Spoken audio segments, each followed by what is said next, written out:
Our guest is Dr. Stacci Passe. She is right here in Houston, Texas, a tremendous psychologist helping people all the time, and our friend at Stewart Title. Doctor, welcome to the show. Hey, thanks, Bill. Thanks for having me. It's quite an honor to be able to talk to you guys today. And also, I'll tell people right up front, you have been helping real estate professionals alongside of our business development people and our sales manager, Roseanne Rogers, because indeed, these are stressful times. These are stressful times, and, stress looks different for all of us. So with this change and this new norm, there are some people that are finding this kind of relieving. Some of the introverts kind of like being at the house more and staying to themselves, whereas those who get a lot of charge from social environments are, having to get creative in how they stay plugged in and connected to their friends and family. So indeed, this is showing up in lots of different ways for community and our friends and our family. And so part of my role is kind of meeting everyone where they're at, considering their individual differences and their circumstances, and really just empowering them through this change so that we can all come out on the other end more evolved and, just feeling a sense of comfort about this experience. And let's explore that. But first, let's tell people before this virus event became so real to us right now here in 2020, let's tell people what you've been doing to help people and a little bit about your practice. Yeah, sure, Bill. So I've been in practice, now it's been almost 22 years. And I've worked in various places around the nation. And so I've been, I have a lot of really cool opportunities to meet with different types of people who are just kind of in different phases of life. So I've worked, kind of with the working well and outpatient. I've worked inpatient. I've worked at residential and recovery and lots of different places with kids, families, adults. And I really feel a sense of purpose, being able to connect with people and just going through life and going through this journey together. And health is so important. It's more amplified now as we have these uncertainties, but mental health, having the right mindset in whatever we do, and also to be able to be mentally healthy is just so important. And sometimes there are challenging times, make it a little bit harder for some of us to deal with things, and you're there to help people. For sure. And you're right. I think sometimes mental health is not as much of a priority as it should be. And for some people, it's just because they aren't afforded, the advantage to be able to take consideration of their own mental wellness. And instead, other things kind of, come before that, like getting the bills paid or feeding the kids or going to work. But right now, especially, we as a world just have to pause and make sure that we're recognizing what's happening within us, as everything outside of us is in such uncertainty right now. Well, when this thing started, there certainly was an anxiousness. I know I felt that. We now, at this point, have more of an idea what the problem is and maybe even a handle on it. But give us some of the things. As I mentioned, you have been helping Stewart Title and our friends and associates, our realtor friends out there with some seminars recently. Let's tell people some of the bullet points that you bring forth as you've been helping us. Sure, Bill. And, I think the first thing to really highlight is we can expect that our own anxiety and kind of angst is going to diminish with time just because of passing of time. So we know that this is not in the short term going to end, right? We have a few weeks, maybe a few months left of this kind of ambiguous place in our world.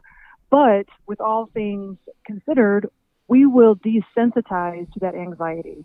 So today we're going to feel less anxious than we did yesterday, and tomorrow we'll feel better than we did today. So if we can reframe that way of thinking and just know that with time, this will become a lot less uncomfortable to us. And so, in addition to just kind of the natural occurrence of time going on, there are things that we can be proactively doing. And so, you mentioned mental health and perhaps some people not really plugging into how important that is in their life. Well, think about ways that you can kind of, kill two birds with one stone. We know that the mind-body is very much related. And so in ways that we find our physical sense getting some support and some reassurance, that also, the mental wellness becomes a byproduct of that. So things like going outside and running. It's recommended we get 120 minutes each week of nature. So just getting out into the sun, making sure that you are eating well at least 3 times a day, continuing sleep habits, all of these very basic things that affect your physical wellness and secondarily your mental wellness. In addition to that, some things to consider are, this is such a unique time. How can we take advantage of it? My job is to help people kind of reframe their current distress. So while this is a difficult time, it's also a time that creates this wonderful opportunity for us to learn things, to explore things, to evolve, to connect creatively. And so once we're able to kind of be at one with our sense of physical wellness, then really start to pay attention to all these other things that can make this less of a distressing time.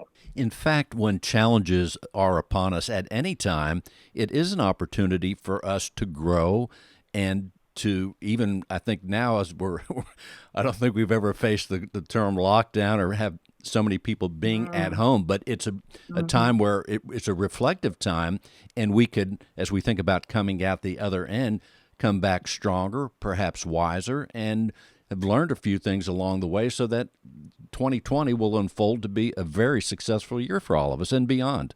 Yeah, for sure. And right now, if nothing else, we as a nation, as a world, we are being forced to understand what it feels like to be still, to take away all of the white noise around us and just kind of come to a mindfulness about what's happening in the here and now.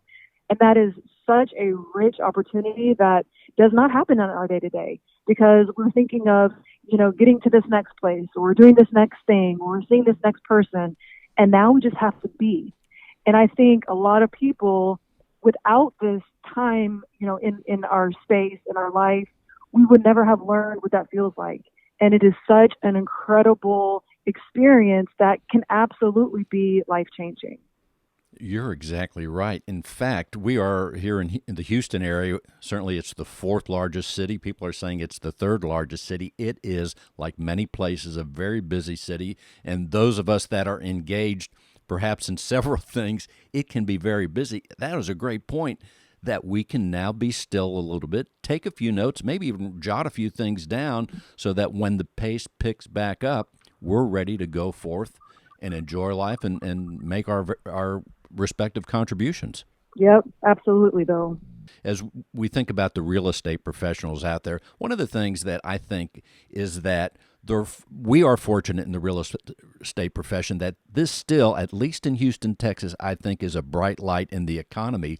But yet the real estate professional, even though there's opportunities, most of them that are involved in real estate brokers are independent contractors. So they don't have that certainty of knowing that even though they still have a job, they don't have that regular paycheck coming in. So there may be a little bit more anxiety or apprehension and scrambling to say, oh man, what do I do now? It's a little bit more pressure. What should the real estate professional or independent contractor in any field think about these days?